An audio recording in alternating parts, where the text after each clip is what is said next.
கள்ளக்குறிச்சி மாவட்ட ஆட்சியரகத்திலிருந்து புறப்பட்ட தேசிய வாக்காளர் தின விழிப்புணர்வு பேரணியை மாவட்ட ஆட்சியர் பிரசாந்த் கொடியசைத்து தொடங்கி வைத்தார்.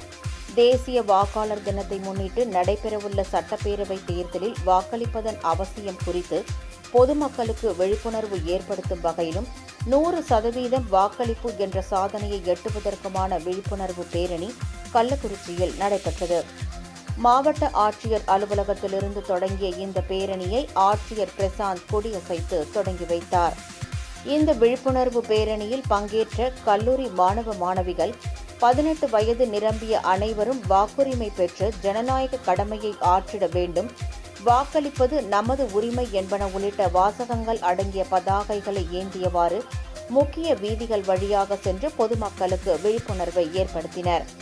முன்னதாக மாவட்ட ஆட்சியர் பிரசாந்த் தலைமையில் மாணவ மாணவிகள், பேராசிரியர்கள், அரசு ஊழியர்கள் அனைவரும் வாக்காளர் தின உறுதிமொழியை ஏற்றனர். மக்களின் உரிமை, மக்களின் உரிமை, வாக்களிப்பது கடமை. ஆற்று ஆற்று ஓட்டின் கடமை, ஓட்டின் கடமை, வாக்களிப்பது பெருமை. வாக்களிப்போம் வாக்களிப்போம், வாக்களிப்போம் வாக்களிப்போம், உரிமையை பெறுவோம்.